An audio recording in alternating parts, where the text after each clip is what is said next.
요한복음 7장 53절부터 8장 11절까지 말씀 우리가 교도로 공부하겠습니다. 다 각각 집으로 돌아가고 예수는 감사함으로 가시니라. 아침에 다시 성전으로 들어오시니 백성이 다 나오는지라. 예수께 말하되 서기관들과 바리새인들이 예수를 잡힌 여자를 끌고 와서 가운데 세우고 예수께 말하되 선생이여 이 여자가 가늠하다가 현장에서 잡혔나이다. 모세는 율법에 이러한 자를 눈치하지 말거니와 선생은 어떻게 말하겠나이까. 그들이 이렇게 말하면 고발할 조건을 얻고자 하여 예수를 시험하리로라. 예수께서 몸을 굽히사 손가락으로 땅에 쓰시니 그들이 우리를 만지지 않았느니라. 이에 일어나시되 너희 중에 세우는 자가 먼저 눈치라 하시고 다시 몸을 굽혀 손가락으로 땅에 쓰시니 그들이 이 말씀을 듣고 양심의 가책을 느껴 어른으로 시작하여 젊은이까지 하나씩 나가고 오직 예수와 그 가운데 섰는 여자만 남았더라. 예수께서 일어나사 여자 외에 아무것도 없는 것을 보시고 이르시되 여자여 너를 고발하던 그들이 어디 있느냐 너를 정죄한 자가 없느냐. 대답하여 주여 없나이다. 예수께서 이르시되 나도 너를 정죄하지 아니하노니 가서 다시는 죄를 범하지 말라 하시니라. 아멘. 우리 이 시간 같이 기도하겠습니다. 사랑과 은혜 하나님 아버지, 우리는 죄 많고 흠 많고 정말로 주님의 기쁨 되지 못하는 다시 몸을 굽고 그들이 묻기를 마저 예수 우리는 이렇게 정말 연약한 존재들입니다. 주님께서 오늘 이 시간도 우리 가운데 함께하여 주시사 정말로 우리 안에 새 영을 부어주시고 주님의 아버지 성령의 능력으로 우리를 변화시켜 주시사 이제 더 이상 죄악의 모습을 입지 않고 언제나 주님의 사랑과 은혜 안에 머물 수 있도록 주님께서 이 시간 말씀으로 우리에게 깨닫게 하여 주시옵소서. 오늘도 예배 시험을 주님께 부탁드리오며 예수님 이름으로 기도드립니다. 아멘. 이게 참 이게 지멋대로 터치가 되고 지멋대로 이게 참 이게 시험 들게 할 때가 있어요. 여러분들 좀 이해해 주시기 바랍니다. 이게 참 세상이 좋아지는데 이게 너무 이렇게 좋아져도 이렇게 또 문제가 있더라고요. 이게 지멋대로 이렇게 컨트롤이 안 될 때가 있어요. 이게 오류라고 하죠. 이게 사람들도 오류가 있습니다. 하나님은 오류가 없는데 죄가 들어온 이후부터 인간에게는 이 세상에 완전함이 사라지고 오류가 들어오게. 우리가 하나님 앞에서 정말로 이렇게 오점이 있고 흠이 있고 죄가 있는 것은 원래 하나님이 그렇게 우리를 창조하신 게 아니에요. 사단마귀로부터 죄가 들어오고 죄가 들어온 이후부터 우리 인생에는 사망이 들어오고 그리고 여러 가지 정말로 또 불순물이 들어오고 여러 가지 오류가 생기기 시작합니다. 어느 누구도 우리가 하나님 앞에서 온전하고 무흠하다고 말할 사람 아무도 없습니다. 저희는 이렇게 목회자가 목사안수 받기 전에 그 품행 통과가 있어요. 품행 심사가. 여기에서 이제 이렇게 목회자가 이제 안수 받기 이제 적격한 사람이 누구냐? 일단은 품행이 단정하고 그리고 무흠해야 된다 이렇게 말하고 있습니다. 우리 그 감리교단에서 이렇게 규정한 그 목회자의 그 자격 조건이 무흠해야 된다. 이 무흠이라는 말이 뭡니까? 일단은 신앙적으로나 또 이렇게 그 생활적으로 걸리는 것들이 없어야 된다는 거. 그런데 어떻게 보면은 무흠할 수가 있을까요? 우리는 다 죄인들인데 무흠할 수가 없습니다. 그저 드러나지 않았을 뿐이고 사람들이 모를 뿐입니다. 그래가지고 여기에서 결격사회에 뭐 하나라도 걸린 사람 현장에서 바로 손을 듭니다. 이 사람을 이렇게 목사안수 받는데 동의하신 분, 아니 동의하지 않는 사람들은 지금 이 자리에서 손 들으시기 바랍니다. 옛날에 이거 이렇게 많이 했습니다. 그래가지고 이 권한 사용해가지고 한 사람 목사안수 끝까지 못 받게 이거를 그냥 이렇게 매장시키는 경우도 있었어요. 이 사람은 흠이 많다는 거죠. 그래서 저도 안수 받기 전에 그 시험도 다 통과하고 이제 마지막 품행 심사할 때 이게 얼마나 떨리냐면 송석중 전도사 앞으로 나오세요. 여기는 이렇게 제가 교회 이렇게 수련목으로 지금 이렇게 사역을 하고 있고 이제 아직 결혼 안 했지만 지금 이렇게 조만간 이거 결혼 안 하는 것도 이렇게 결격사였어요. 예전에 목사 안수자들 대상이 없어가지고 그런 사람 요즘에는 뭐 그냥 그런 것들이 상관이 없지만 그래가지고 그것 때문에 얼마나 쫄리든지 앞에 서가지고 이 결격 사유라고 누구 한 사람이 손들면 끝나는 마음이 조마조마합니다. 그때 그냥 이 지방에서 보는 그 바라본 눈들이 얼마나 많은지, 저 사람이 송석준 전도사고, 또 저를 아는 사람들도 있을 거고, 그 순간에 딱 제가 느끼는 그렇게 심정이 뭐냐면 하나님의 심판대 앞에 딱 서 있는 것 같아요. 아유, 얼마나 많은 분들이 쳐다보는. 10초 정도의 시간이 지났지만 이게 얼마나 정말로 떨리는지 지금도 그때 그 순간을 생각하면 참 가슴이 이렇게 두근두근할 때가 있어요. 정말로. 그런데 우리가 하나님 앞에서 무음한 사람들이 목회자가 되고 무음한 사람들이 하나님의 자녀가 될 수 있다면은 결격사유에 안 걸린 사람들이 있을까요? 없습니다. 그런데도 모르고 그냥 자기가 어떤 사람인지 모르고 다른 사람들의 흠이 있는 것을 공격하고 후벼판 사람들이 있어요. 오늘 그 예수님 시대 때도 마찬가지입니다. 예수님 시대 때도 예수님한테 어떻게 해서든 그냥 이렇게 꼬투리를 잡으려고, 자기들은 결격 사유가 없는 것 같아요. 예수님은 결격 사유가 많아. 일단은 갈릴리 출신이에요. 배경 자체가 결격 사유고, 그리고 또 예수님은 베들레헴에서 태어나지 않았기 때문에 이것도 그 메시아로서의 결격 사유가 되고, 그의 그 부모도 또 이 그 명망 있는 제사장 이렇게 가문이나 이렇게 바리새인 서기관 가문이 아니라 목수의 아들이, 이것 또한 결격 사유가 되고, 그런데 말씀은 엄청 잘하는데 이 말씀에서 또 찾을 수 있는 결격 사유가 없는, 내가 하나님이 보내신 자고 하나님이 내 아버지고 내가 하나님과 같은 자라는 그 말 자체도 결격 사유가 되는. 그러니까 바리새인들이 볼 때는 흠이 얼마나 많아. 이거 하나하나 잡을 거리 이렇게 찾으면 얼마나 뻔덕지로 가는지. 뿐만 아니라 신성 모독의 죄로 잡아들일 수가 있습니다. 그런데 지난 시간에 예수님은 초막절 마지막 날에, 가장 큰 날에 무슨 말씀을 하십니까? 나를 믿는 자는 영생하도록 솟아나는 그렇게 샘물이 그 배에서 생수의 강이 넘쳐나. 무엇입니까? 내가 생명의 물을 주겠다는 것. 이것은 예수님 본인 자신이 하나님의 권세를 가진 자라는 선언이었습니다. 이 말 들으니까 또 난리가 납니다. 이제는 아주 그냥 난리도 하다. 이런 난리가 없구나. 야, 지가 하나님이야. 어떤 사람들이 이 말씀 듣고서 예수님이 하신 표적과 말씀을 보고 이 사람은 진짜 선지자시다, 이 사람은 그리스도다, 이런 반응이 있었는 반면에 다른 사람들은 예수님의 지금까지의 배경과 이런 걸로 그 꼬투리 잡아가지고 절대로 그럴 수 없다는, 안 믿기로 결단했기 때문에 그런 겁니다. 안 믿기로 결단한 사람들은 답이 없어요. 왜냐하면은 그 사람들은 무슨 말을 들어도 가마 감동이 되지 않습니다. 지옥행 예약해 놓은 거예요, 그 사람들. 여러분들도 이렇게 가족 중에서 그런 강팍한 분들이 있으면은 진짜 그분들을 위해서 눈물로 회개 기도하면서 그분 놓고서 간절하게 기도해야 됩니다. 안 그러면은 이 바리새인들 같이 결국엔 예수님을 십자가에 못 박아버리고 지옥 나락으로 떨어집니다. 이 당시에 대제사장들은 사두개파입니다. 바리새파하고 사두개파는요, 이게 물과 기름과 같은 존재, 항상 싸웁니다.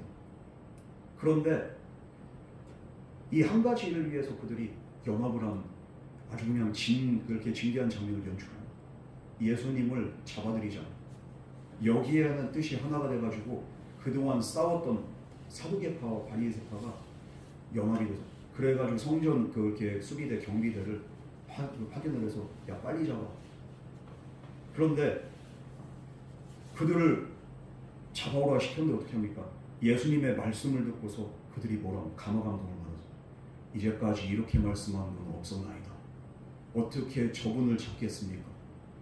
그러니까 니들 제정신이냐? 니들 귀신 들렸냐? 니들 저주받은 놈이구나. 어떻게 그런 하나님의 말씀 율법에 위배된 저 사람을 안 잡아? 니들 제정신이야? 이러면서 화를 내는 거야. 그럴 때 니고데모가 또 이렇게 용기 있게 나서서 아무런 까닭 없이 이렇게 그 절차 없이 잡아들이는 그런 경우가 있습니까? 율법에는? 이러면서 따지는. 그러니까 또 종교 지도자들이 너도 같은 편이지 하면서 막 반박을. 이런 상황이 지금 이렇게 지난 그 시간에 이렇게 본문이었습니다. 왜 이들은 끝까지 안 받아들입니까? 안 받아들이기로 작정했기 때문에 마음을 그냥 딱 굳혔어. 은혜 받는 것도 마찬가지예요. 어떤 경우에는 그냥 진짜 말씀을 들어 하나님 그렇게 전해오는 성도들 눈이 반짝반짝하고 오늘도 어떤 말씀을 주실까? 내가 정말 그 말씀을 기대하고 사모하는 심령 가지고서 마음문을 활짝 열고서 그 자리에서 그냥 기대하는 심령으로 앉아있는 성도가 있는 반면에 어떤 성도는 그냥 뒤에서 이렇게 팔짱부터 딱 끼고서 이러고 앉아있어. 우리 교회는 그런 분들이 없죠. 그런데 또 얼굴 표정을 보면 또 알 수 있어. 이것도 오늘 그 어떤 기분 나쁜 얘기를 하려는가, 오늘 또 그냥 꼬투리를 잡을 건덕지가 뭐 있으나 없으나 이러면서 또 그런 마음으로 절대로 은혜 못 받습니다. 이 바리새인들은 은혜를 받을 수 있는 기회가 많았음에도 불구하고 그들은 다 놓쳐버립니다. 기회는 항상 있지 않습니다, 여러분. 우리의 시간도 영원하지 않습니다. 육신의 그 시간을 살아가는 동안에 기회가 있는 거예요. 그러므로 우리는 우리가 살아가는 동안에 강팍한 마음이 아니라 정말로 부드러운 마음 가지고 겸손한 마음 가지고 하나님의 말씀을 있는 그대로 받아들인 자에게 그 당시에 은혜 받았던 자들보다도 더 큰 은혜로 저와 여러분과 함께 하실 줄 믿습니다. 아멘. 마음 문을 활짝 열으세요. 아멘. 열어야 돼요. 그래서 오늘은 이 일 후에 이제 해가 저무니까 어떻게 합니까? 이제는 각자 집으로 돌아가고 예수님도 이제 흩어질 때 자기의 곳으로 가는 것부터 이제 이렇게 오늘 본 말씀이 시작됩니다. 그런데 예수님은 숙소로 가지 않으시고 예루살렘 근처에 감람산으로 가는 것이 이렇게 시작되는 것이 바로 오늘 본 말씀입니다. 우리 먼저 53절에서 그 8장 1절 말씀 다 같이 한 목소리로 보겠습니다. 시작. 다 각각 집으로 돌아가고 예수는 감람산으로 가시니라.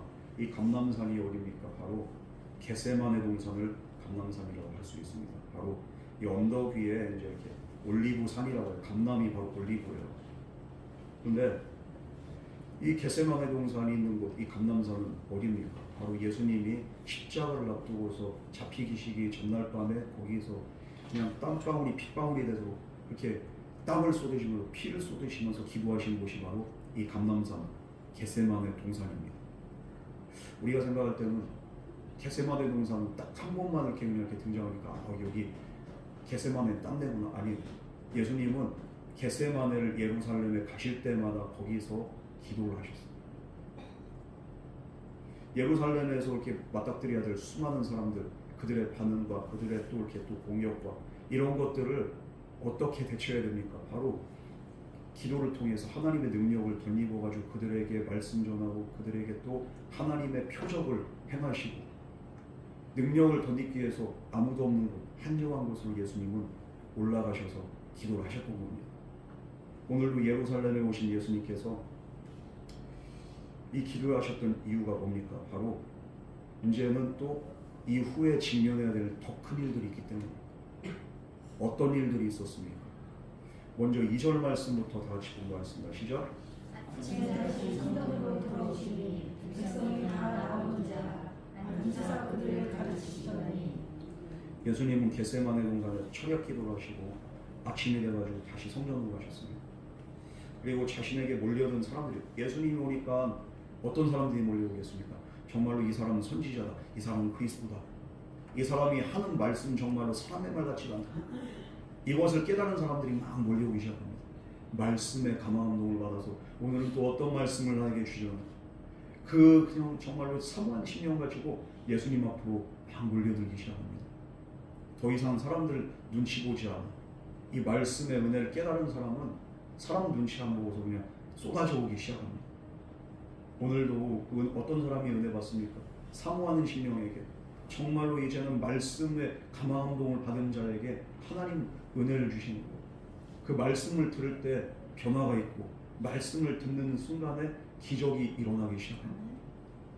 이들은 이 일반적인 하나님 말씀 아닌 예수 그리스도의 그 말씀, 사람의 말씀이 아닌 하나님의 말씀을 정말로 그들이 듣기 위해서 예수님께로 나옵니다. 예수님께 이렇게 또 사람들이 막 몰리는 것을 알고서 바리새인들은 발빠르게 움직이기 시작합니다. 무엇을 하기 위해서죠? 예수님을 율법으로든지 아니면 예수님의 이렇게 말에 그렇게 오류로든지 얽어매기 위해서 그들은 발 빠르게 작업을 한대. 어떤 작업을 합니까? 3절 말씀 우리 다 같이 공부하겠습니다. 시작. 서기관들과 바리새인들이 음행중에 잡힌 여자를 끌고 와서 가운데 세우고.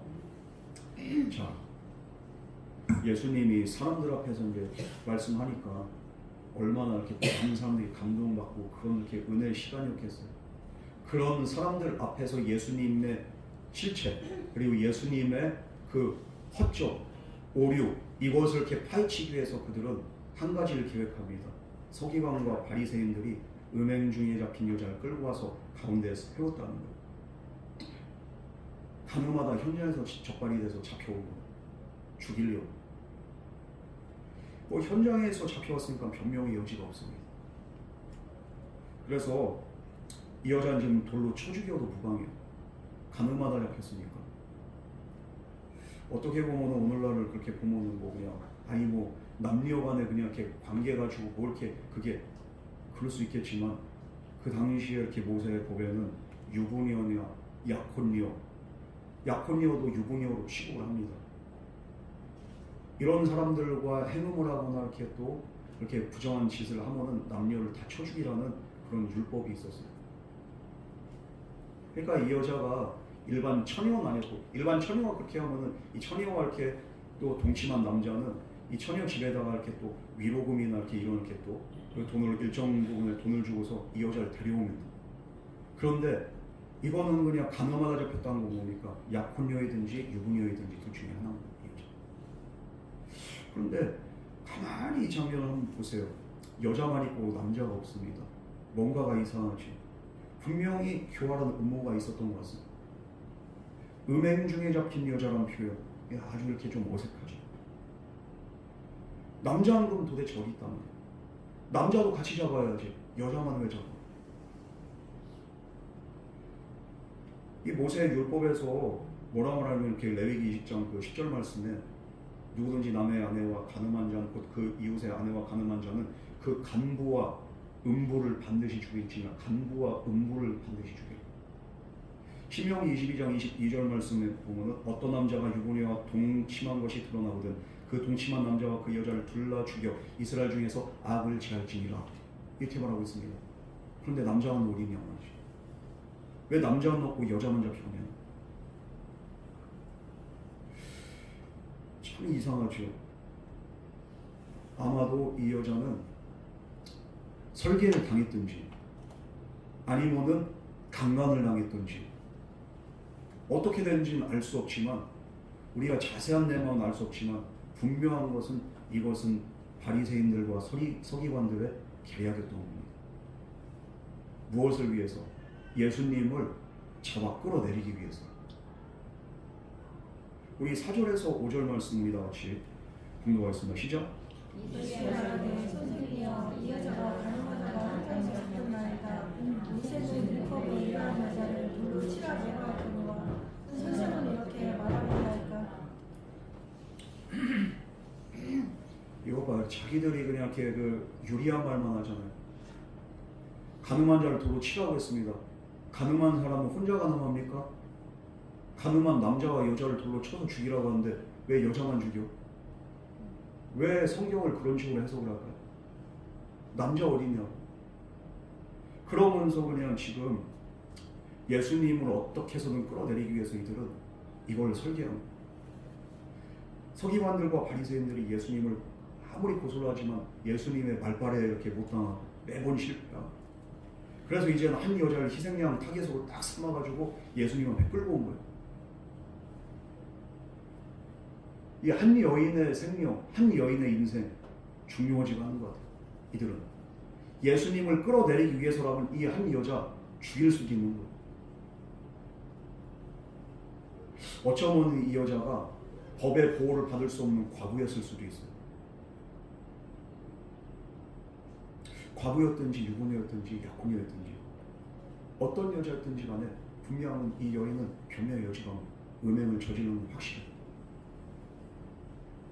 그러나 율법을 지킨다고 자부한 자들이 자기의 목적을 이루기 위해서 한 인생을 짓밟는 것 이것 또한 얼마나 추악한 죄인지 그들은 깨닫지 못합니다. 오늘 본문에서 이제 이렇게 우리는 세 종류의 그 죄인을 발견하게 되죠. 첫 번째는 바로 이 음행한 여자예요. 이거는 분명히 이제 이렇게 음행을 했고 사람들에게 들켰습니다. 그래서 현장에서 검거가 된 거예요. 그런데 어떻게 이렇게 생각하고 따지고 보면 이 여자만 죄가 있습니까? 아니죠. 이 현장에 있던 사람들, 나의 죄가 안 드러났을 뿐이지 하나님 앞에 떳떳하냐 이 말이에요. 어떤 죄는 드러났기 때문에 그냥 죄로 규정을 하지만 드러나지 않은 죄들도 얼마나 많이 있습니까? 우리는 어떻습니까? 우리는 이 여자보다 깨끗합니까? 이 여자보다 떳떳합니까? 우린 과거가 없어요. 안 드러났을 뿐입니다. 하나님 앞에서 누구나 똑같은 죄인이라는 거예요.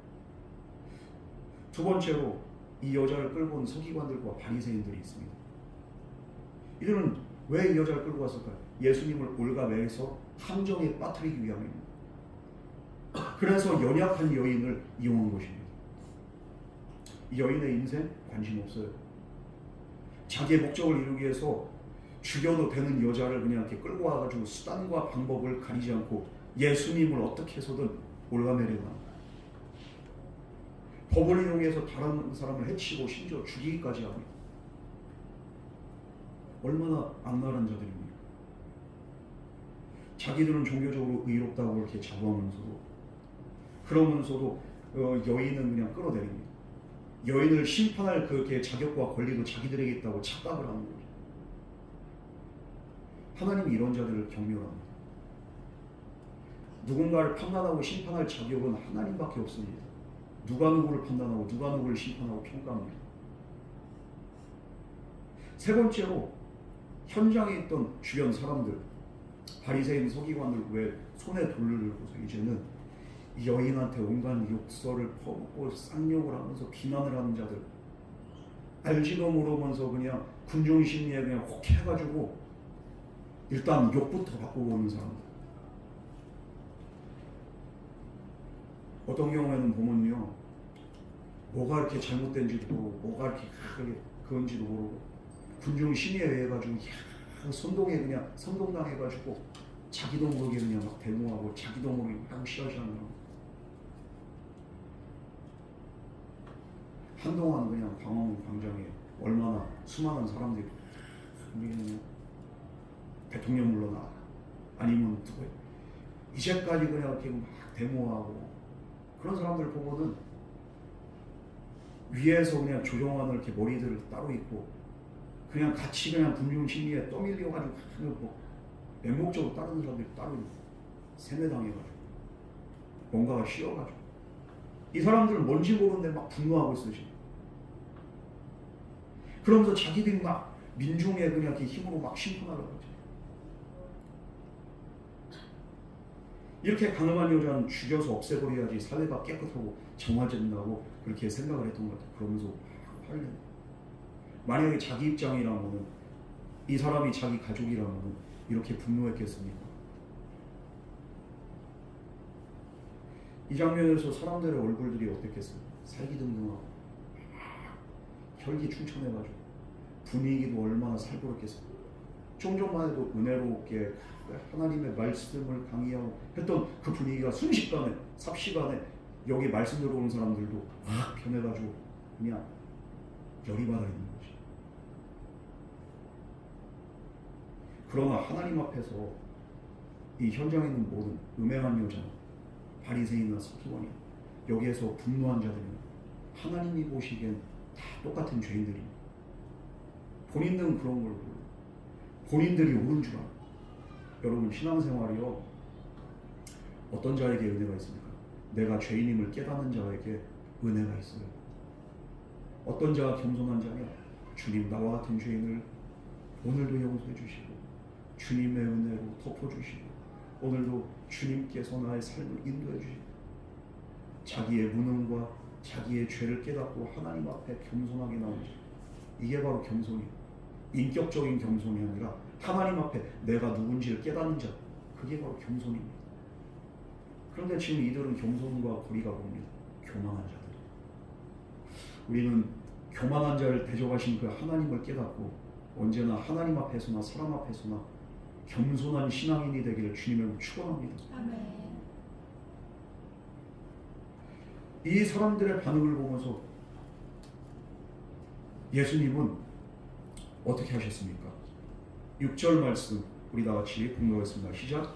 그들이 이렇게 말하면 고발할 조건을 얻고자 하여 예수를 시험하려 이르되 예수께서 오며 손가락으로 땅에 쓰시니 예수님이 무엇을 이렇게 땅에 쓰셨는지 이렇게 알지 못해요.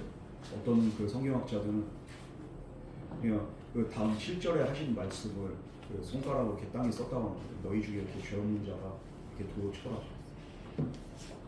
근데 뭘 썼는지는 알 수가 없어요. 그런데 예수님이 손가락을 이렇게 땅에 쓰셨다는 거예요. 그러면서 그들의 이렇게 반응을 보십니다. 예수님은 이 여자가 왜 끌려왔는지도 아시고 서기관과 바리새인들이 왜 이 여자를 자기에게 끌고 왔는지 그들의 그렇게 심리와 그들의 마음도 아시고 그리고 또 갑자기 선동돼가지고 흥분한 군중들의 이런 연약함도 다 보셨습니다. 이런 상황 속에서 아무 말도 없이 예수님은 조용히 손가락을 땅에 뭔가를 쓰십니다. 그러니까 사람들이 막 다그치고 빨리 그냥 이렇게 얘기를 하라는 거예요. 아니 당신 입이 있어요 없어요? 아 빨리 얘기하시오. 사람들은 막 다그칩니다. 예수님 진퇴양난입니다. 만약에 이 사람을 율법적으로 그래 율법을 범했으니까 도로 쳐라 이러면 평상시 예수님이 말씀하신 그 사랑과 자비와 긍휼과 위배가 되는 거예요. 아니 그렇게 사랑과 자비와 긍휼 이거를 그냥 가르치거나 그냥 자기가 불리하고 그러니까 이제는 율법형을 들어 당신이 못 쓰겠구만. 당신 이율 배반적인 사람이구나. 사람들이 그렇게 또 올가면 이렇게 뻔합니다. 그렇다고 용서라고 하면 모세 율법에는 분명히 그냥 그런 사람들은 현장에서 잡힌 사람들을 죽이라고 했는데 당신이 하나님보다 더 위야? 하나님 말씀보다 당신 말이 더 위냐고. 율법을 모르고 하는? 또 예수님을 이렇게 죽일 수 있는 거. 율법 모독죄. 이거는 그냥 율법을 모독하고 하나님 말씀을 모독한 것은 엄청난 죄입니다. 이들은 지금 예수님이 무슨 말을 해도 걸릴 수밖에 없다고 생각하면서 그들은 지금 의기양양. 예수님께서 손가락으로 땅에 뭘 쓰신 다음에 뭐라고 말씀하십니까? 7절에서 8절 말씀 우리 다 같이 공부하겠습니다. 시작. 그들이 길을 알지 아니하는지라 이에 일어나 이르시되 너희 중에 죄 없는 자가 먼저 돌로 치라 하시고 다시 몸을 굽혀 손가락으로 땅에 쓰시니 그들이 계속 묻는 거예요. 묻기를 맞이 아니하냐. 계속 물어보면 아 어떻게 할 거냐고 어떻게 할 거냐고 어떻게 하라고. 어이 이봐요 선생님 아 말 좀 해보라니까. 뭐라고 말할 건데. 죽여 살려 죽여야 돼 살려야 돼 빨리 말하시오. 지금 이렇게 예수님한테 따집니다. 그때 이제 예수님이 일어나서 말씀하십니다. 너희 중에 죄 없는 자가 먼저 돌로 치라. 그런 다음에 예수님 다시 몸을 굽혀 손가락으로 땅에 쓰셨다. 어떤 성경학자들은 땅에 또 이렇게 뭘 쓰셨다고 하는 그 내용이 현장에 있던 사람들 그 이름과 아니면 그들의 이렇게 죄목을 이렇게 썼다고 이렇게 또 해석하는 성경학자들이 있어요. 뭘 쓰셨는지 간에 이들은 예수님의 그 말과 그 행위를 보고서 깜짝 놀라요. 예수님이 하신 말씀, 이 여인이 죄가 없다고 하신 말씀 아니죠?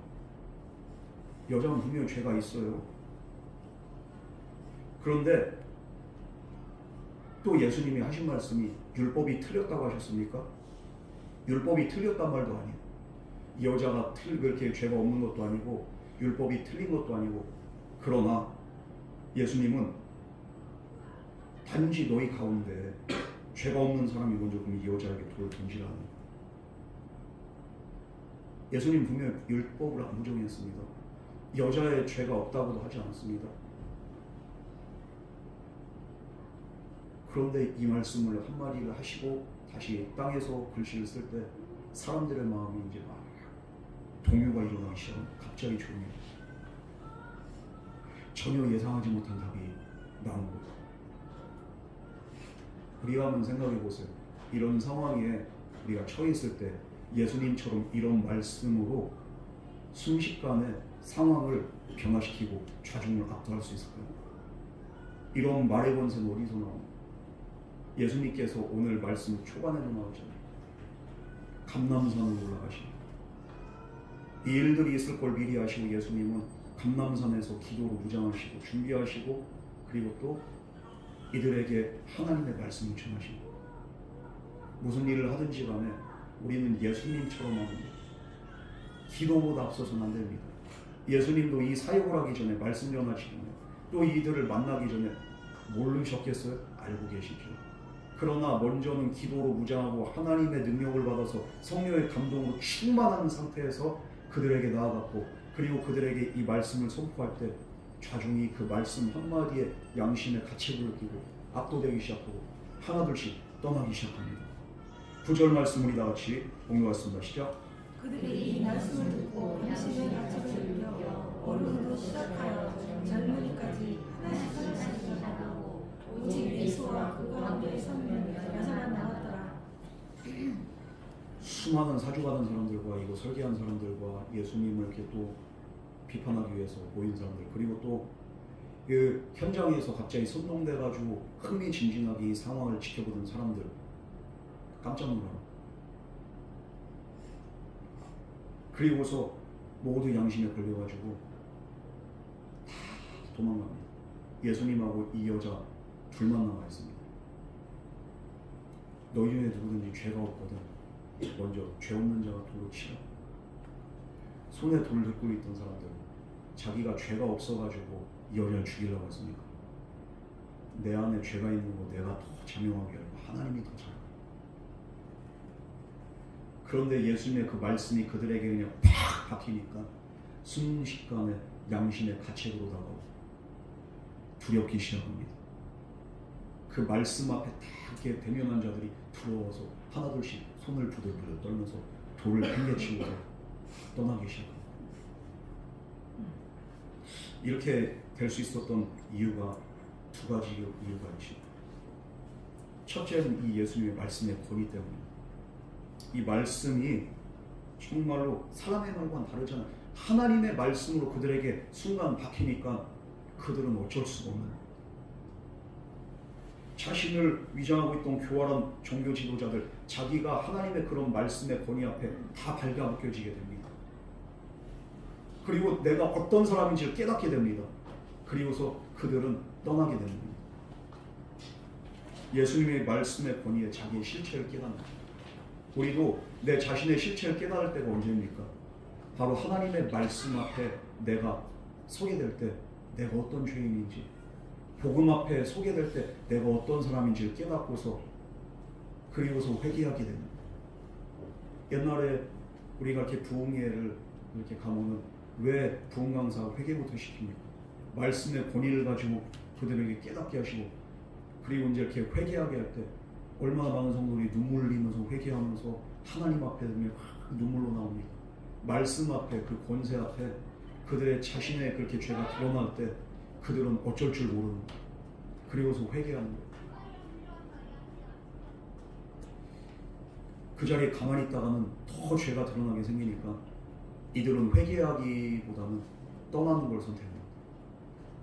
두 번째로는 예수님의 영적 권위 때문입니다. 예수님의 영적인 권위, 이 말씀을 하실 때 그 말씀을 그 선포한 예수님의 모습을 보면서 그들이 아마 전율을 느꼈어요. 자기들이 생각하지 못한 그런 말로 오히려 자기들을 그냥 팍 반격을 하는데 그러면서 자기들을 쳐다보는데 얼마나 이렇게 살이 떨리겠어요. 그 말씀을 권세 있는 말씀을 선포하는 그 예수님을 보는 그 순간만큼은 그들이 아마 두려움을 느꼈을 겁니다. 예수님의 그 영적 권세 앞에 그들이 그냥 바들바들 떨면서 이제는 도망가기 시작. 이 말씀의 선포 앞에 이제 예수님이 여자에게 뭐라고 말씀하십니까? 이제 아무도 없어요. 아무도 없어요. 여자와 예수님 단둘이만 남았을 때 예수님은 드디어 이 여자에게 말을 겁니다. 10절 말씀 우리 다 같이 공부하겠습니다. 시작. 예수께서 일어나사 여자 외에 아무도 없는 것이지 이르시되 여자야 너를 고발하던 그들이 어디오느냐.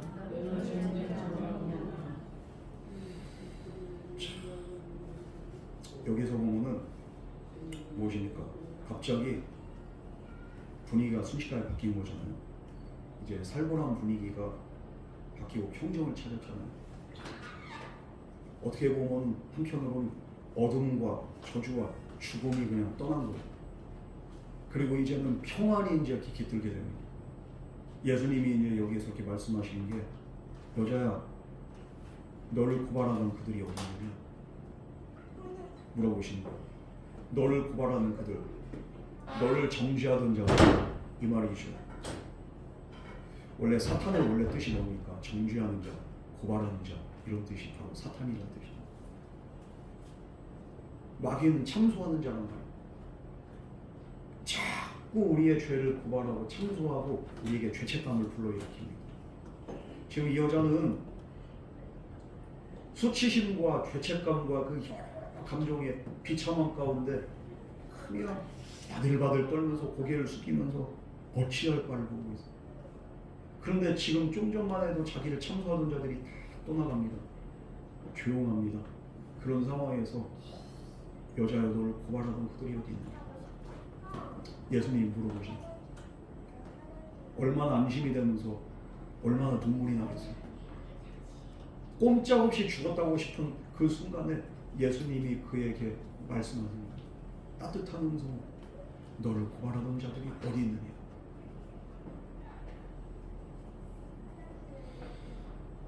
여러분, 우리가 신앙생활하면서 양심의 가책도 있고 죄책감이 있어요. 그런 것들이 우리를 오히려 하나님께로 가까이 나가는데 걸림돌이 되고 방해가 됩니다. 내가 자꾸만 이 죄 가운데 쓰러지고 내가 자꾸만 실수하니까 하나님 나를 사랑하지 않을 거야. 내 기도를 들어주지 않을 거야. 내가 이런 죄인인데 내가 어떻게 하나님의 음성을 들을 수 있어? 이거 내 생각 아니에요. 내 안에 있는 마귀가 자꾸만 참소하는 거예요. 너 이런 죄도 졌잖아. 저런 죄도 졌잖아. 하나님이 어떻게 너를 사랑하겠어? 그런 저와 여러분에게 오늘도 우리 주님은 다가오셔서 말씀하십니다. 누가 너를 정죄하니? 너를 정죄한 자가 어디 있어? 여러분, 우리 주님은 우리를 정죄하지 않아요. 우리 주님은 주님의 말씀은 우리의 죄를 고발하지 않습니다. 우리를 고발하는 것은 오직 사탄 마귀인 줄 믿으시기 바랍니다. 네가 어떻게 이렇게 살면서 성도라고 할 수 있어? 네가 집사야, 네가 권사야, 네가 목사야. 이 죄책감은 우리를 계속 우리를 정죄합니다. 어떻게 뻔뻔스럽게 그러면서도 교회 와서는 이 한 주 동안 그냥 거짓말도 하고 별의별 얘기로 사람들 상처 좀 그 더러운 입 가지고 무슨 네가 하나님을 예배하고 하나님을 찬양해. 마귀는 이렇게 우리를 고발하고 우리를 정죄합니다. 너는 살 가치가 없다고 해요, 어떨 때는. 그러나 이런 정죄의식, 죄책감은 마귀가 우리에게 줍니다. 마틴 루터가 왜 신부가 되냐면 변호사, 의사 이렇게 시험 다 합격한 사람. 아버지가 얼마나 그를 존경하는지 변호사 시험까지 합격하니 당신이라고 했어요, 아들한테. 마틴 루터. 그런데도 왠지 이대로 살다가는 하나님한테 벌받아 죽을 것 같아요. 나는 그래도 신앙생활 열심히 하려고 열심히 살고 했는데, 그런데 그렇게 하면 할수록 내 안에 음란과 내 안에 죄성은 계속 드러나게 돼요. 내 열심을 다하면 할수록. 그래가지고 난 구원받고 싶어가지고 아버지 몰래 뭐가 되기, 이렇게 신부가 되기로 결단하고 또 신부가 되고. 아버지가 얼마나 실망을 했습니까?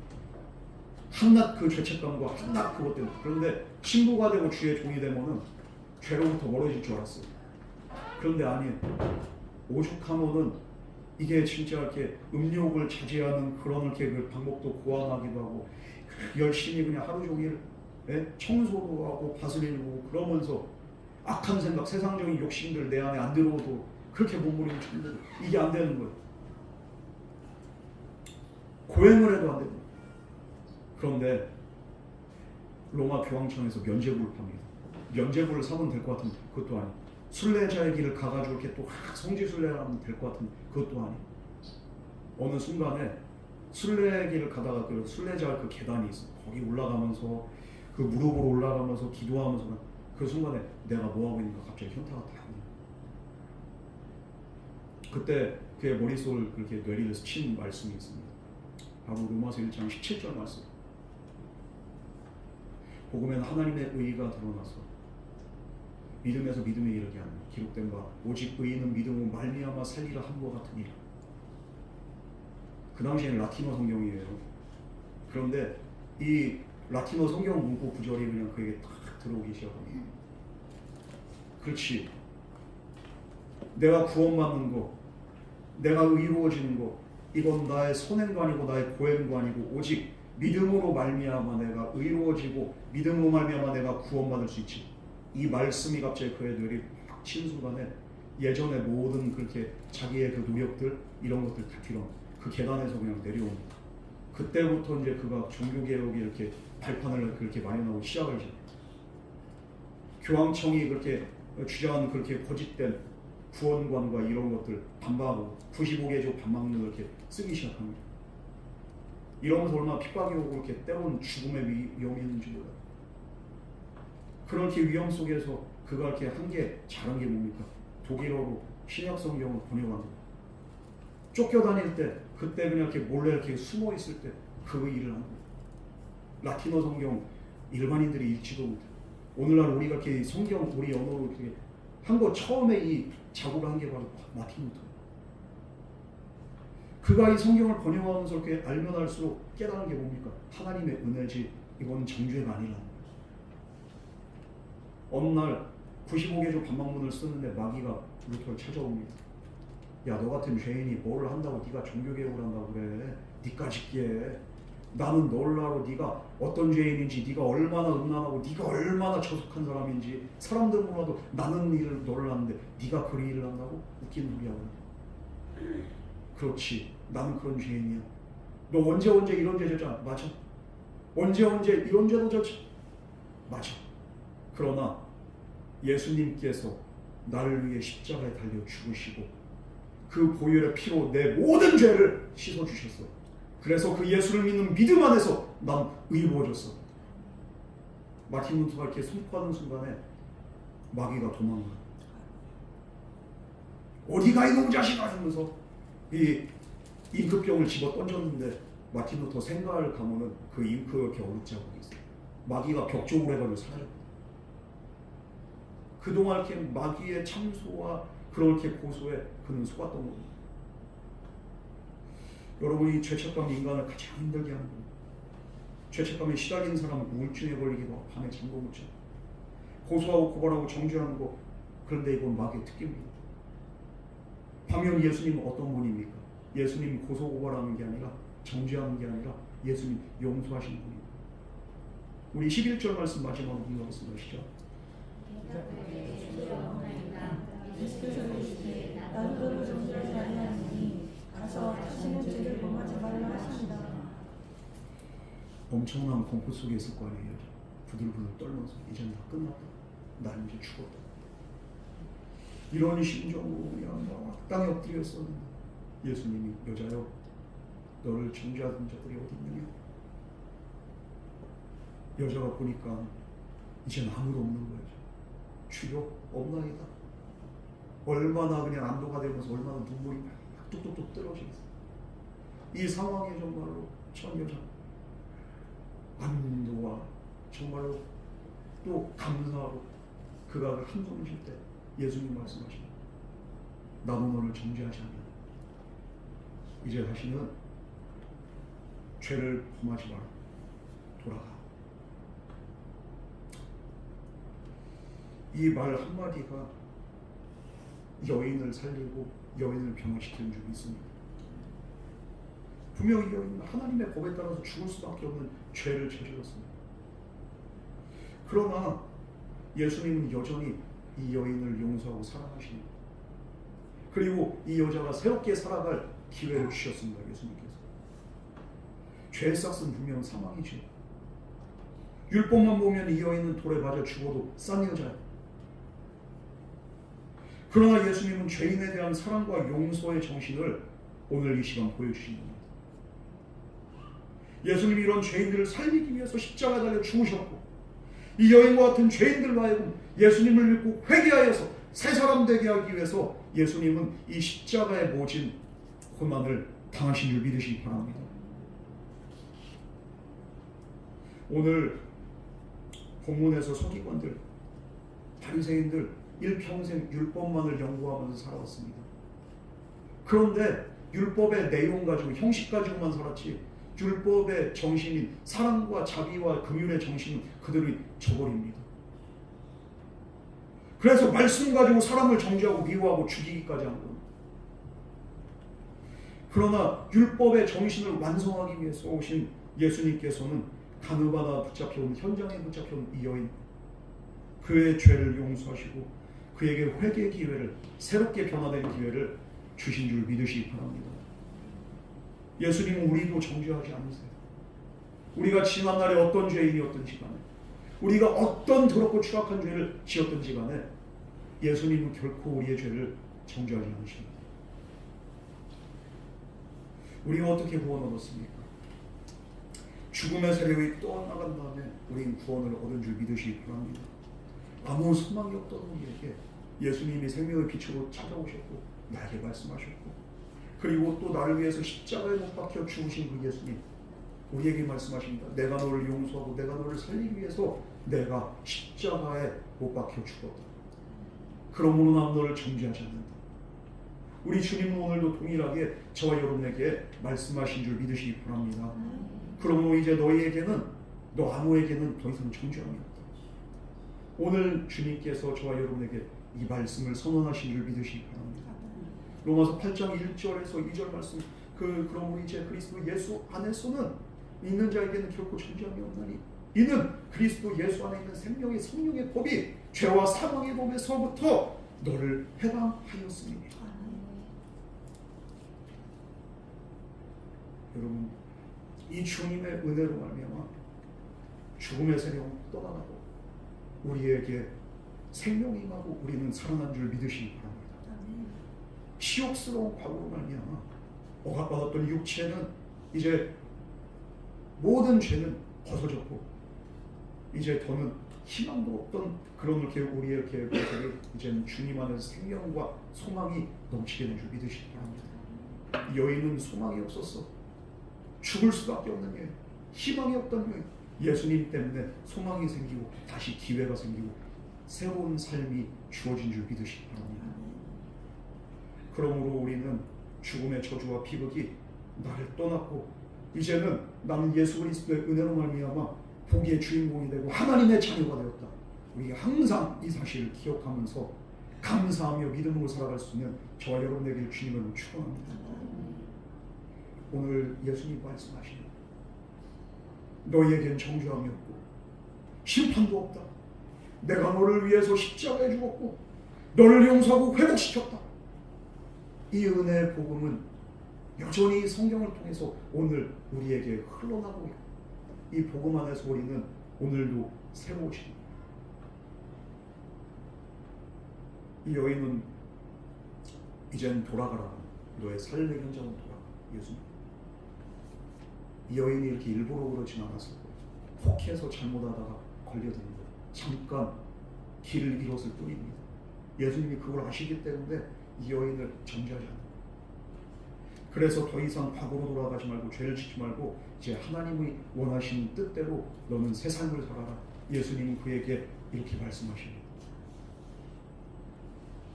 오늘 본문에서 예수님은 이 죄를 지은 여자를 그 여인의 처지를 이해하시고 품으셨습니다. 죄가 아무것도 아닌 게 아니라 죄는 잘못됐지만 사람을 품고 사람을 용서하고 이해하는 거예요. 예수.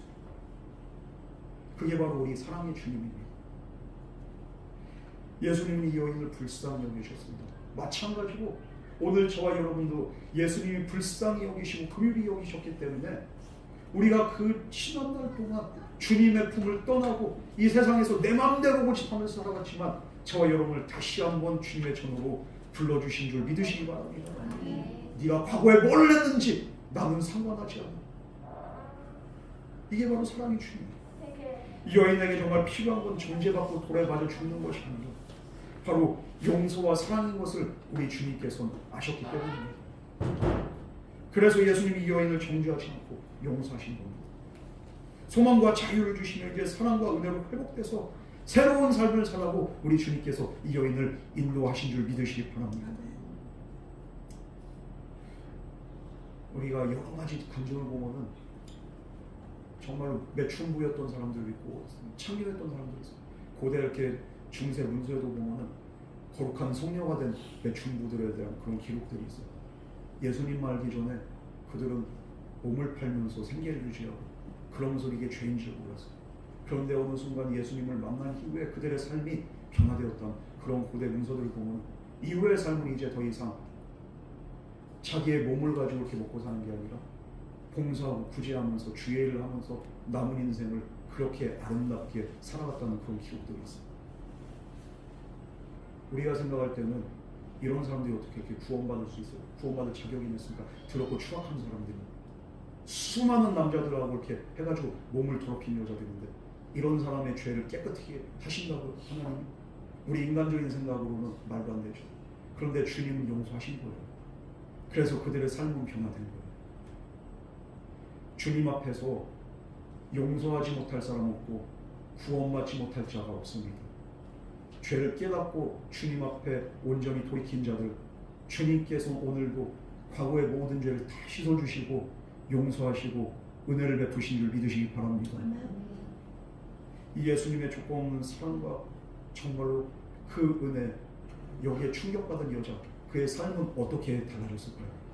죽을 수밖에 없는 내가 용서받고 이제는 내가 살게 됐어요. 이 예수님이 얼마나 감사하겠어요. 남은 인생은 지금과 같지 않고 정말로 변화된 삶을 살게 된 줄 믿습니다. 여러분, 우리도 이 여인과 같이 용서받은 사람들, 그럼 우리가 이제 어떻게 살아야 되겠습니까? 나와 같은 죄인 구하기 위해서, 용서하기 위해서 십자가에 달려 죽으신 예수님, 내가 보라고, 내가 정말로 보길래 주님은 십자가에 주셨네요.